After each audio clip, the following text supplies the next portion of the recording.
2 Timothy chapter 1.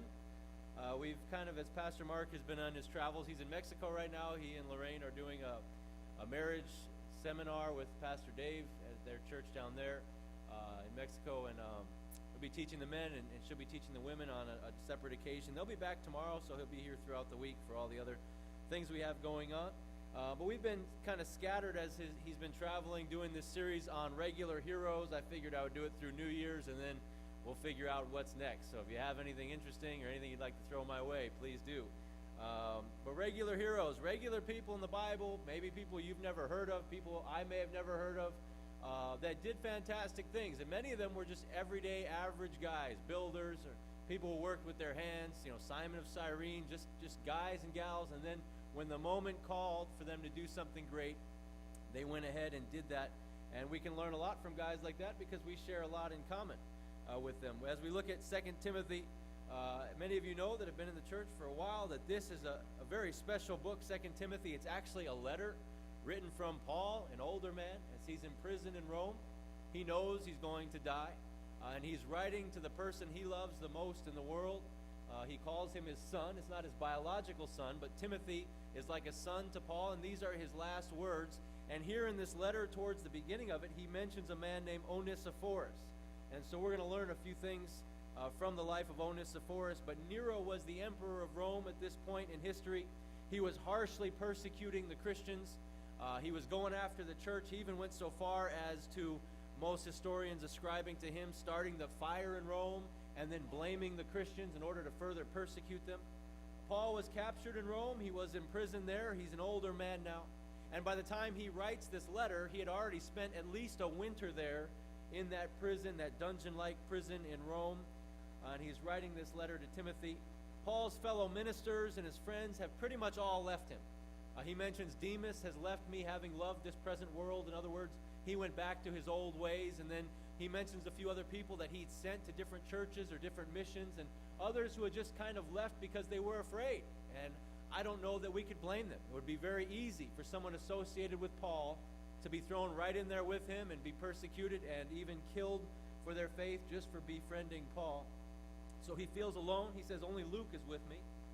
Many have run out of fear. And Paul knows at this point he's dying soon. This is his last letter to his son Timothy, to the world for that matter. And in this context, it is in this context that we learn of the heroic actions of a regular, everyday, average guy named Onesiphorus.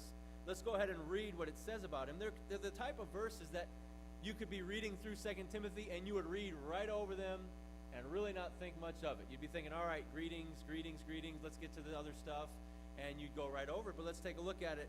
2 Timothy chapter 1, we're going to read verses 16 through 18. The Lord grant mercy to the household of Onesiphorus, for he often refreshed me. He was not ashamed of my chains. But when he arrived in Rome, he sought me out very zealously, and he found me.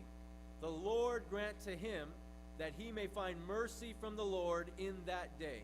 And you know very well how many ways he ministered to me at Ephesus. Pretty easy to read right over those words, right? Let's take a look at chapter 4. He mentions him one more time in chapter 4, verse 19.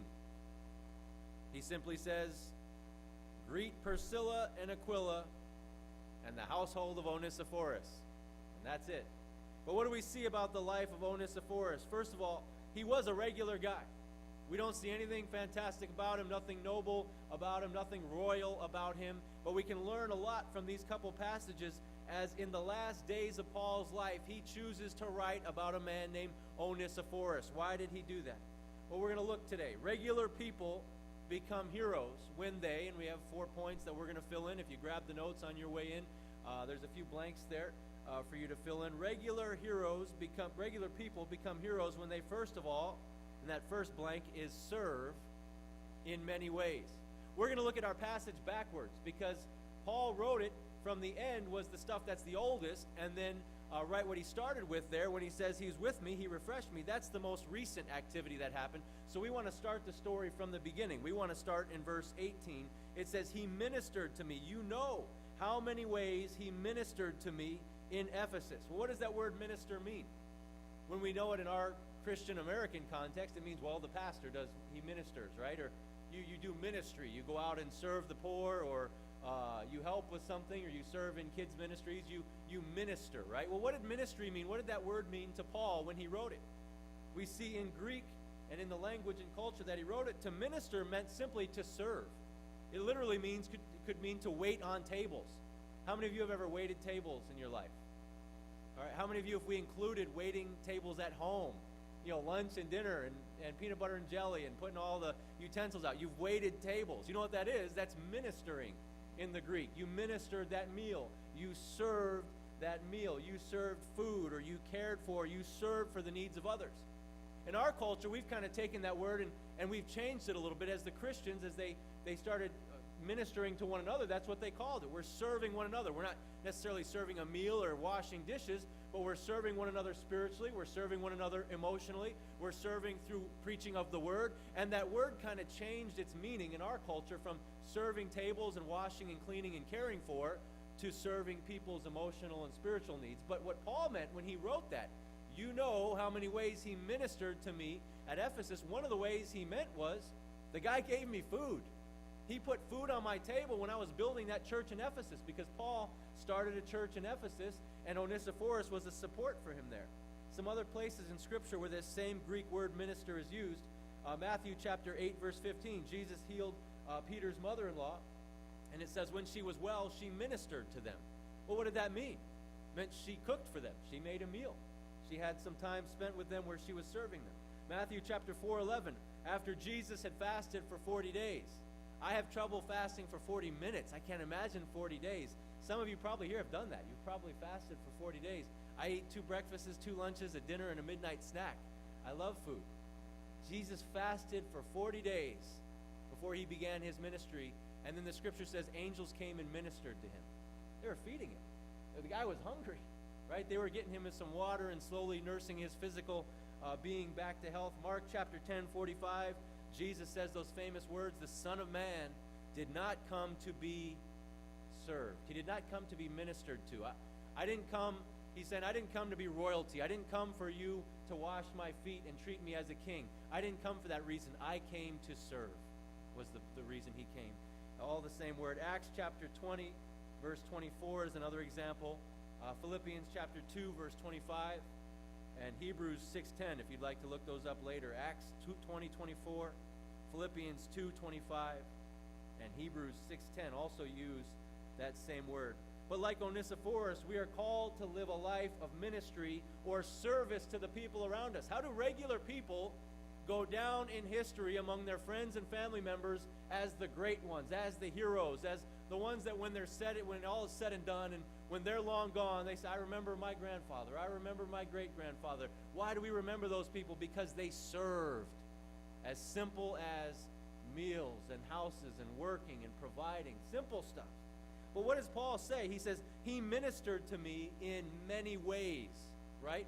It wasn't just a one-dimensional service that he had. It wasn't just a one-dimensional ministry. Maybe you've been the guy or the gal who at some point in your life, hopefully it's not now, but if it is, let's make it right, who you work 8 hours, 12 hours, 16-hour days, and you had to do that to feed the family, to pay the bills, and that's all good and well. You needed that. Someone needed to step up and provide for the family, but then you let the attitude become, well, I've done my part. What else do you want from me? I work to put food on the table, and you want me to do this and that, and we don't minister to the emotional needs or the spiritual needs. Is that serving the family? It is. I'm serving by putting food on the table. I'm serving by paying the bills so we can have this home, so we can live here. I'm providing. That is ministry. That is service. But that's one form of service, right? Onesiphorus served in many ways. How else did he serve Paul? And if you're out there working 8, 10, 12, 16-hour days, and that's what your family needs from you, then good for you. God bless you. Keep at it. I pray strength and mercy over you. But also remember, we need to be there spiritually. We need to be there emotionally as well. As Onesiphorus was for Paul, he was there first of all physically. Under 1b there. He was there physically. He put food on the table. He provided shelter for Paul while he was starting that church in Ephesus. But also spiritually. Onesiphorus was a godly man who was completely committed to the work that God was doing there through Paul back in the days when they were starting that church in Ephesus. Paul did not feel alone in his work because Onesiphorus was there for him. We also see he served emotionally. The name Onesiphorus, his very name is prophetic. It means to help carry the load, or to help pay the price. That's what his name meant. And that's what he did with his life. He served physically. He served spiritually. He served emotionally, making sure that Paul didn't have to carry the load by himself. He was there for Paul. And I think all of us can be challenged to be like that, to be like Onesiphorus, regular people who say, you know what, I am going to serve. And I don't just want to serve in one way. I don't just want to serve the physical needs of my friends and family. I also need to serve the emotional needs. I don't want them to carry the burdens alone. And I also want to serve the spiritual needs. As simple as I'm going to make sure that my husband or my wife or my kids or whoever we're around, that we read the Bible every day together. Even if it's at the end of the day and we hit pause on the Netflix or whatever it is we're doing, and we go ahead and we get into some Bible. And sometimes that'll lead to some great discussions and some real intimate time of being together and praying. And other times it'll be like, read the end of the verse, the end of the chapter, get to that period and say, well, that's all I have to say. We close it up and move on. But we're giving opportunity to serve one another spiritually, emotionally, as well as the physical needs that we all have. And Onesiphorus is a great example of that. Where did he do these things? Paul's not talking about the most recent time there in Rome. He's talking about the time they were together in Ephesus, about 250 miles away, a few years back. He's talking about the regular, everyday, average Monday work, Tuesday work, Wednesday work.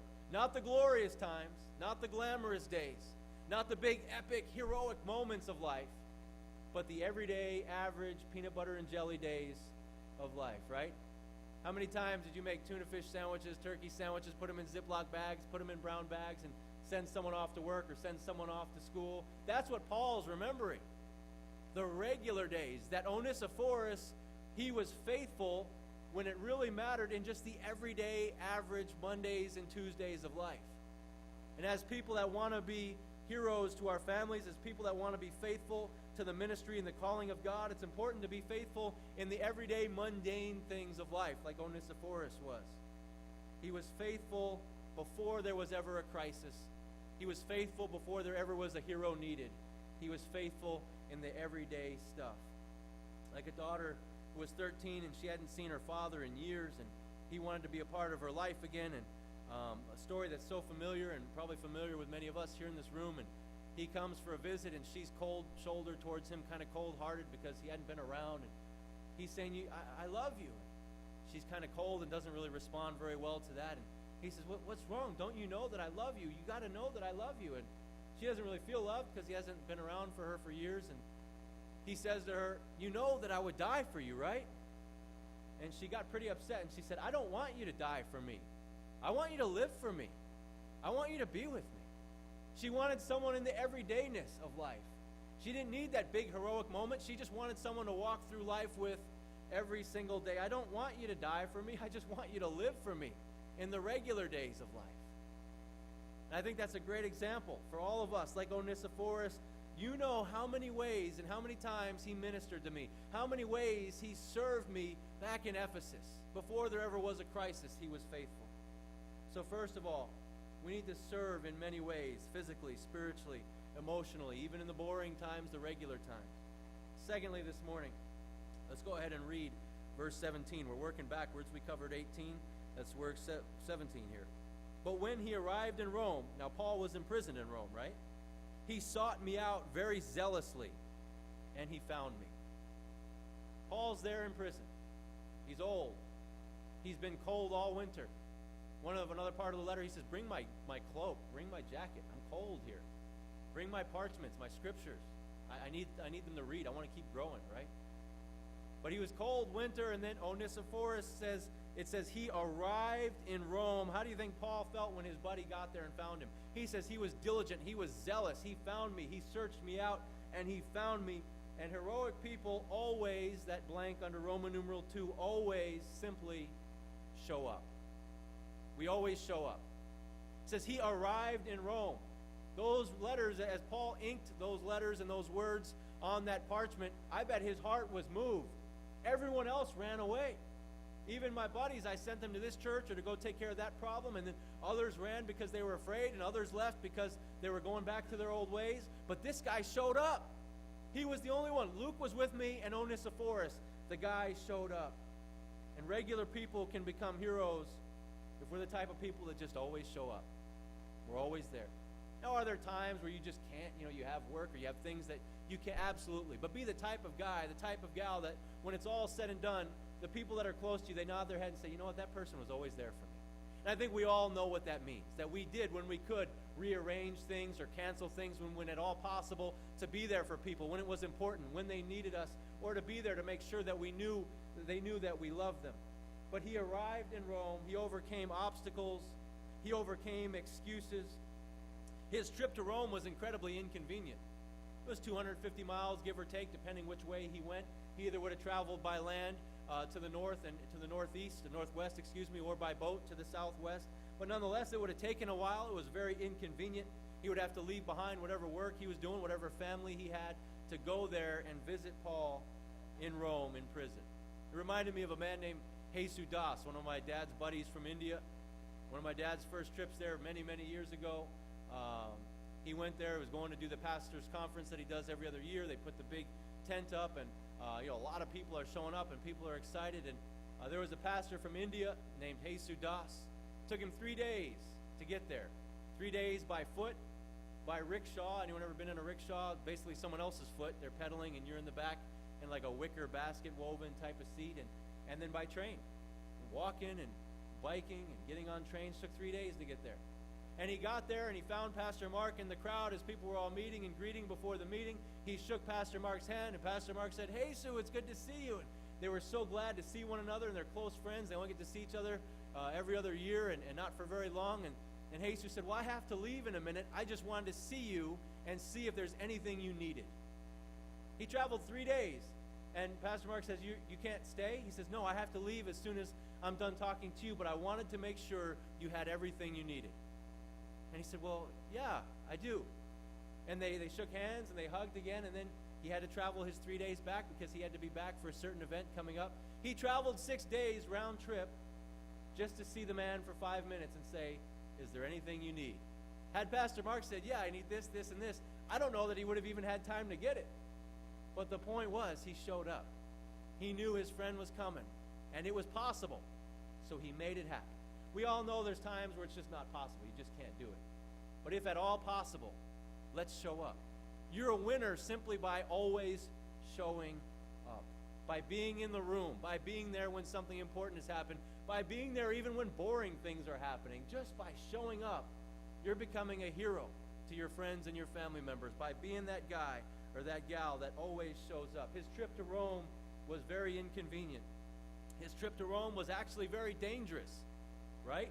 What was happening in the world? What was happening to Paul? Why were all his other friends running away? Christians were being persecuted. Nero was having them executed. Paul was the biggest Christian leader. He was public enemy number one, and all of Paul's friends and fellow ministers had left, and Paul was there in Rome. Very dangerous trip. It would have been very easy for the officials to swoop up Onesiphorus and throw him right in with Paul and execute him just the same. We also see that Paul was difficult to find. It says he sought me out zealously. He was diligent about going around town and trying to talk to people that he could trust and find where he could find me, and he sought me out like a needle in a haystack, and he found me. It was difficult to find Paul, but Onesiphorus did it. It says he would not be denied, is what the language there in the Greek is getting at. As we look, he arrived in Rome, verse 17, he sought me out zealously, and he found me. Those two words, sought and found. In Greek, the word sought is zido, and it means to seek specifically for, to require, or to demand something. In other words, Onesiphorus got to town, and he would not be denied. I am going to find him. I am demanding to see Paul. I need to see Paul. I will find him. We recently got back from a trip to Legoland, and we got to stay in a little Legoland hotel right there, and they have on the second, we stayed on the third floor. They have on the second floor a little Lego pirate. It's about as tall as my 2-year-old. And on the third floor, they have a Lego Indiana Jones. And so whenever we went up, we'd have to stop at the second floor so my 2-year-old could see the pirate. And we'd be anywhere, out of the park or whatever. I want to see the pirate. I want to see the pirate. I want to see the pirate. I actually have a video of her saying, "Hi, pirate. I love you, pirate. I love you." She's like, "My name's Brookie Koa. How are you?" And then she looks at me and says, "He's not talking. And she just keep talking to the pirate. And then we'd go back into the elevator, and then we'd go up to the third floor, and the elevator door would open, and she'd go, "Where's the pirate?" She didn't realize that, to her, the door closed, and then the door opened. She didn't know that we were changing locations. She assumed when the door opens, she's going to see the same thing. It was throwing her off, and she'd always say, "Where's the pirate? Where's the pirate? Where'd he go? Where'd the pirate go?" We'd go back to the room. "Where'd the pirate go?" And you couldn't do anything else until you went back to see the pirate and tell her, the pirate is still here. And so she started backing into the elevator saying, "You stay here, pirate." She's backing up slowly saying, "You stay here. Stay right here. Okay, pirate?" And then she'd stand there and watch as the doors closed. And then the door would open again, and she'd go, "Oh, where'd the pirate go?" And so I thought, well, let's start going up and down the stairs, and then we'll show her. Because the stairs, she can understand. And so even now, that was weeks ago, she says, "The pirate's downstairs. Indiana Jones is upstairs." So she's got it. But she had to find that pirate. We couldn't move on with the evening. She wouldn't go to bed until we went back and told her the pirate is still here. It's kind of funny, but Onesiphorus had to find Paul. He was not going to be stopped. It says he sought him out diligently. Zealously is the word. Those two words are pretty similar. And he found Paul. But we see some scriptures on that same word for seek. Luke 2, I don't know if you have them there in your notes. Luke 2, verse 48. It's when Jesus, when his parents lost him when he was a kid. They left Jerusalem without him. And they traveled a day or two, and they realized Jesus isn't with our group. And they went back and they sought for Jesus. That's the type of urgency this word is used for.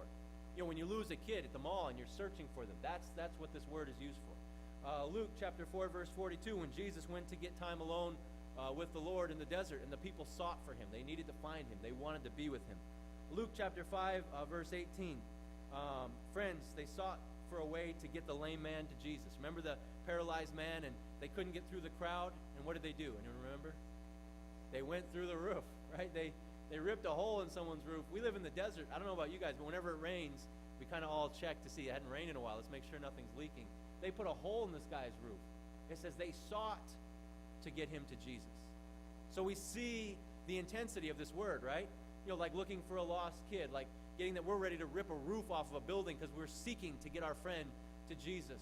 Well, it says that Onesiphorus went and he sought after Paul. He was not going to be denied. And he found Paul. And the word found in the Greek means through great scrutiny. It was not easy to find him.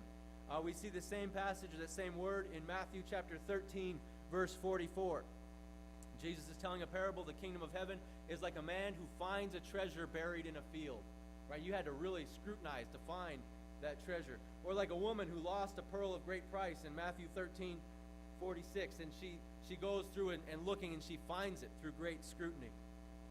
We see that Paul is blessed and encouraged because his friend would go to such great lengths to be there for him. Regular people become heroes when we always show up. Onesiphorus showed up. It was possible. It was difficult, but it was possible, and he made it happen.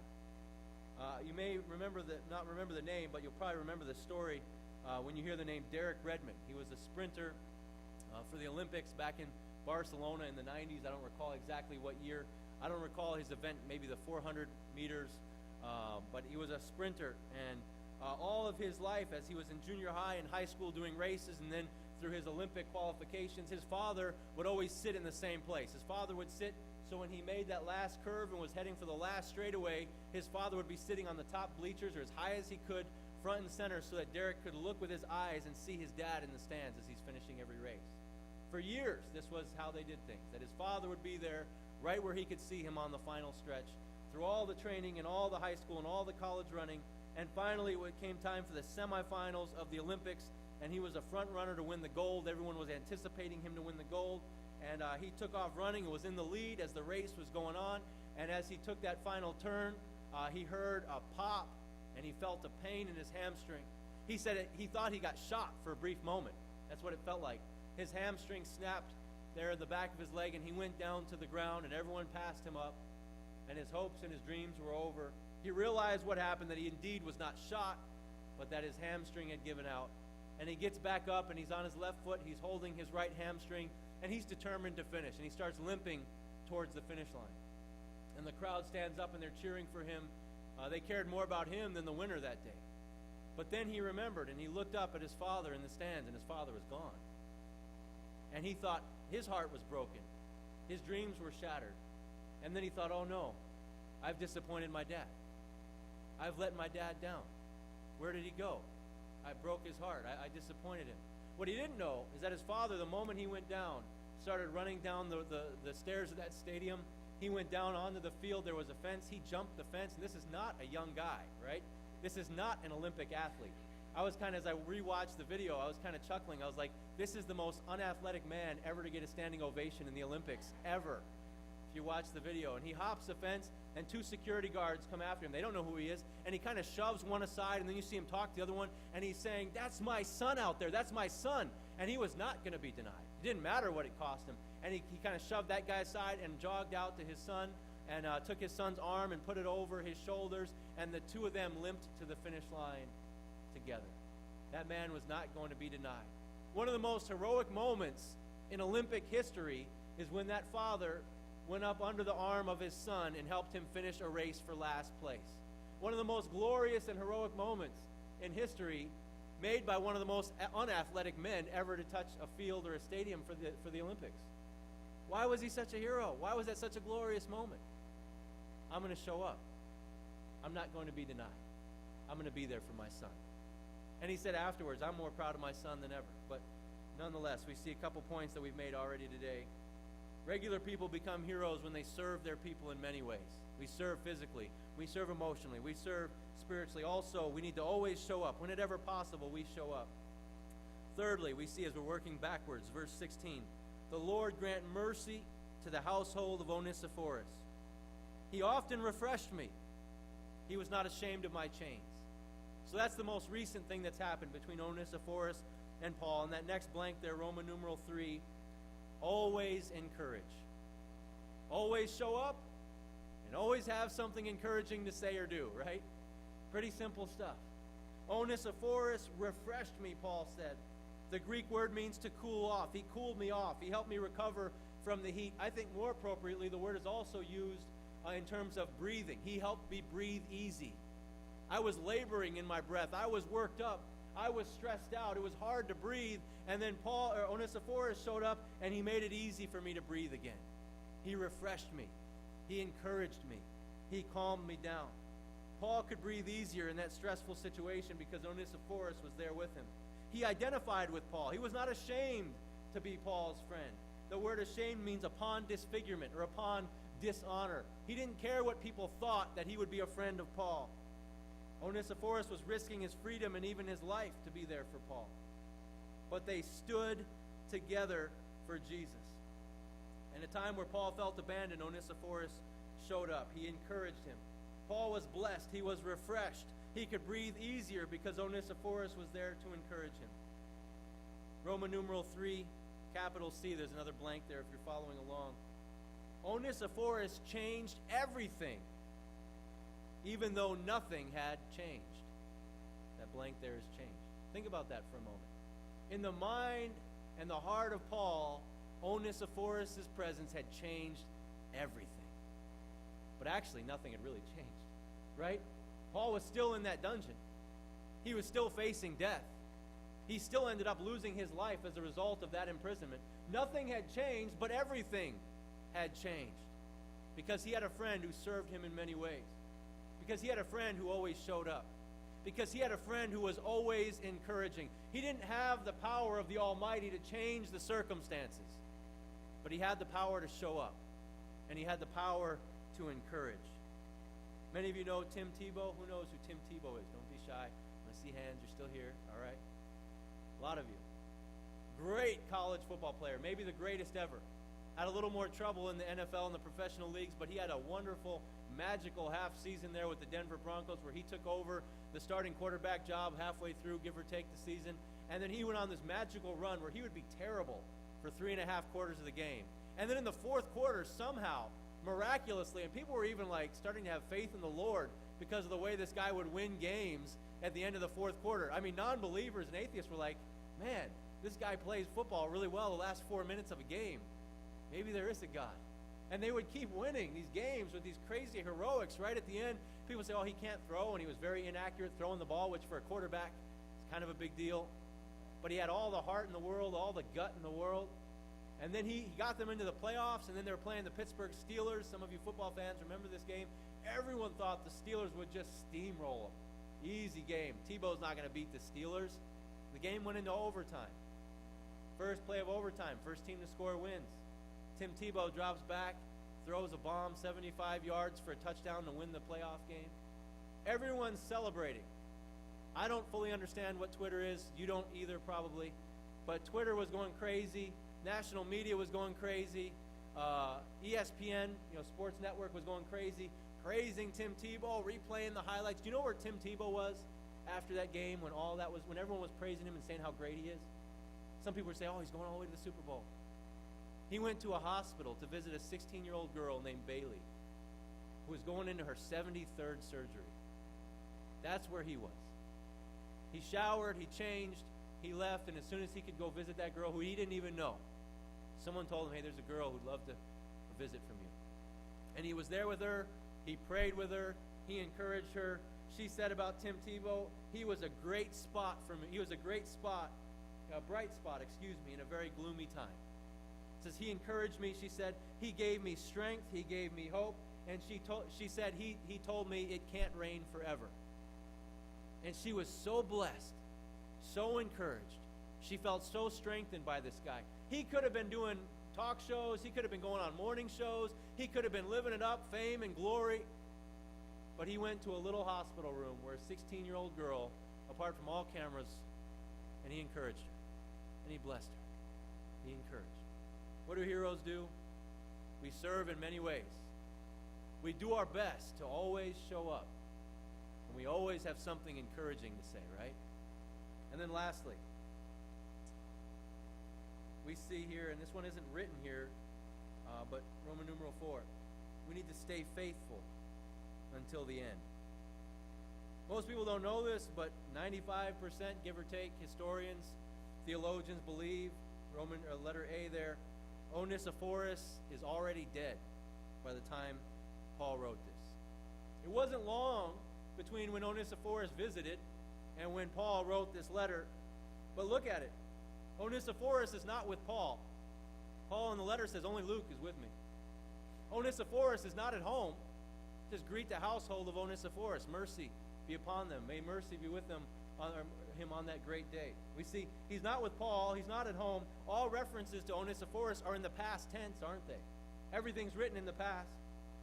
And Paul references the great day of God's judgment there when he says, the Lord grant to him that he may find mercy from the Lord in that day.